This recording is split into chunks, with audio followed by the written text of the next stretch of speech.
शून्य महल में फेरी देई, अमृत रस की भिक्षा लेई।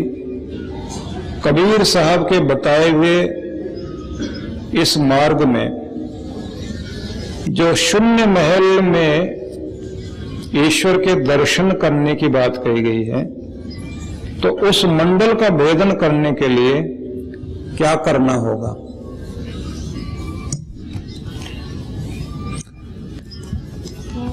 अमृत रस की भिक्षा ले, शून्य महल में फेरी दे।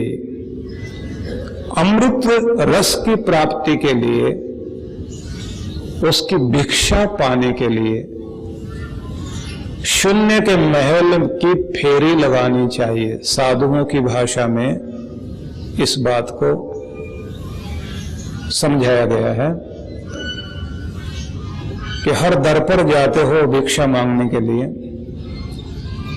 जो सबसे बड़ा महल है परमात्मा का, राजा का, दुनिया के राजा का महल, उस दरवाजे पर जाओ और वहां जाकर फिर अमृत रस की भिक्षा प्राप्त करो। उसके लिए फेरी लगाओ, चक्कर लगाओ, जाके खड़े हो, आवाज दो। प्रश्न आया कि वो शून्य महल क्या है?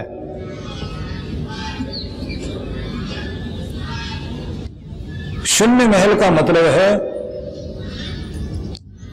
जब आप अपने इस गगन मंडल में, अपने सत्यलोक में, अपने मस्तिष्क के सहस्रार चक्र तक ध्यान टिकाने के बाद इस सचखंड में, ये सत्य के स्थान में ध्यान टिकाने के बाद अपनी ऊर्जा ब्रह्मरंध्र की ओर ले जाते हैं और पूरी तरह आपका ध्यान गहरा होता जाए।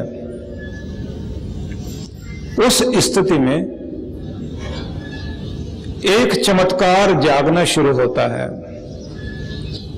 अंदर ही अंदर रस टपकना शुरू होता है। कई लोग अमृत बिंदु का रसपान करते हैं, अपनी जिह्वा को अंदर की तरफ ले जाकर ध्यान की स्थिति में, लेकिन उस प्रक्रिया को इस समय नहीं बताएंगे, क्योंकि उसी में यह भी कहा जाता है कि थोड़ी सी क्रिया गलत हो जाए तो कहां तो वो आपका तेज बढ़ाने वाली चीज है, वहीं वो तेज नष्ट करने वाली चीज भी है। तो वो तो है यौगिक क्रियाएं, लेकिन ध्यान में जो चीज ध्यान देने की है वो ये कि जैसे ही आप सत्य खंड में प्रवेश करते हैं, मतलब आज्ञा चक्र में ध्यान टिकाते टिकाते अंतर में पहुंचते पहुंचते, चक्रों का ध्यान करते करते जब आप एक ऊंचाई पर आने लगते हैं, जब आप इस सत्य लोक में आने लगते हैं, वहां आपको एक चीज अधिक अनुभव होगी कि अमृत रस टपक रहा है या अनुभव हो रहा है, उसे आप चख रहे हैं। बारिश हो रही है और आप उसमें भीग रहे हैं, आनंदित हो रहे हैं। कभी आपने बच्चों को देखा है कि सब बैठे हुए हैं घर में और बाहर बूंदें पड़ रही हैं और बूंदें, पानी जमा हो रहा है नीचे गिर गिर कर फर्श पर, और उसके ऊपर गिरते हुए बूंदें बुलबुलें पैदा कर रही है। तो बच्चे जाएंगे और जाकर बूंदों को हाथों में लेंगे, फिर नाचना शुरू करेंगे और फिर आएंगे, पांव से जहां वो बुलबुले उठ रहे हैं वहां पांव मार के छपाक की आवाज निकालते निकालते और फिर नाचना शुरू करेंगे, खुश होंगे। इधर घर का आदमी आएगा भागता हुआ, डांटेगा, चलो अंदर। उसे लगेगा कि जैसे मेरे से किसी ने एक बहुत बड़ा आनंद, एक खिलौना आज भगवान अंबर से मेरे लिए बरसा रहा था और ये लोग मेरे से वो भी छीन रहे हैं। तो ऐसा दुख छोटे से बच्चे को लगता है, लेकिन उसका मन बार बार होता है कि फिर जाए, फिर नाचे, फिर झूमने लग जाए, फिर भीगने लग जाए। ऐसी स्थिति उस भक्त की होती है जिसका ध्यान अंदर जाने लग जाए तो अमृत रस बरस रहा होता है, उसमें भीगेगा भी, उसको पिएगा भी, उसके अंदर जिएगा भी। तो उसी के लिए कहा अमृता पिधान मसी स्वाहा, अमृत ही मेरा ऊपर ओढ़ने वाला और नीचे बिछाने वाला वस्त्र बन गया। अमृतोपस्थनमसि स्वाहा। अमृत ही ऊपर का बिछौना, ओढ़ने का आवरण है, नीचे बिछाने वाला बिछौना भी वही है कि उसके बीच में मैं आ गया हूं। या फिर एक ऐसी स्थिति कि अमृत में ही जीना, अमृत को ही भोगना और अमृत में ही जाकर मिल जाना, क्योंकि भगवान भी मनुष्य को अमृत कह रहे हैं। सुनवन्तु सर्वे अमृतस्य पुत्रा, कि सुनो मेरे अमृत पुत्रो, तुम अमृत हो। और उसके लिए कहा गया सत्यम यश श्रीर्मयी। वो अमृत सत्य और यश और श्री से युक्त है। सत्य को प्राप्त जिसके द्वारा किया जाता है, जिससे शोभा बढ़ती है, समृद्धि आती है, और जो आपको यशस्वी बनाता, अमर बना देता है। शरीर न रहने के बाद भी आप दुनिया में रहते हैं, आपकी कीर्ति रहती है। तो उस रस की प्राप्ति के लिए शून्य महल में प्रवेश करना होता है। अब शून्य महल की बात थोड़ी सी समझनी है।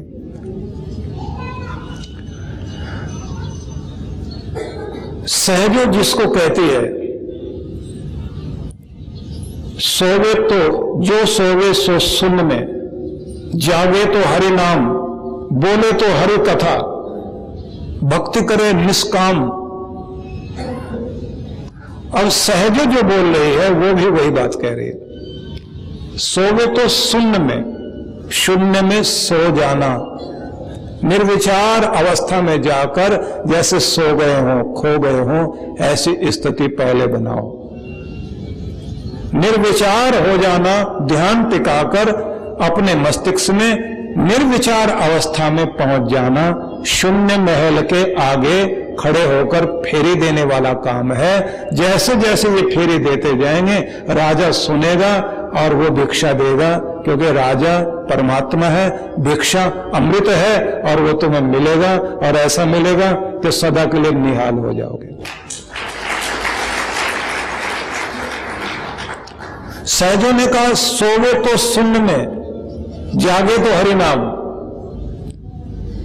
जब सोना हो तो वो सोना भले ही भूल जाना जो रोज सोते हो। समाधि में सो, समाधि में सोना, निर्विचार हो करके शून्य अवस्था में पहुंच जाना, कि बस ऐसा सोना सीख लो।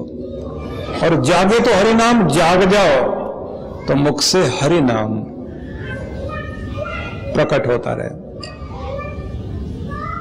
बोले सो हरि कथा। और जब बोल रहे हो तो हरि कथा की ही चर्चा करो, मतलब अच्छी बातें ही, परमेश्वर संबंधी ही चर्चा होनी चाहिए। भक्ति करे नेह काम, भक्ति निष्काम भाव से करते चले जाओ। मतलब प्रार्थना भी करो तो मंगते नहीं बन जाना, भगवान ये भी दो, वो भी दो, ये काम पूरा हो जाए, वो काम पूरा हो जाए। ये ना करके आप उसके होकर उससे पुकारो तो ही कल्याण होगा। तो बहुत सुंदर शब्द सहजों के हैं, और कबीर ने भी उसी बात को कहा कि बस फेरी देते रहो, भिक्षा मांगते रहो, शून्य महल में पहुंचकर आवाज देते रहो। जिसको जीसस कहते हैं खटखटाओ, तुम्हारे लिए द्वार खुलेगा, पुकारो, वो सुनेगा।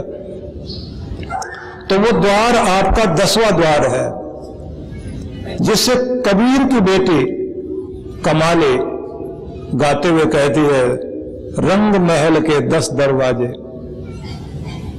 कौन सी खिड़की खुली थी,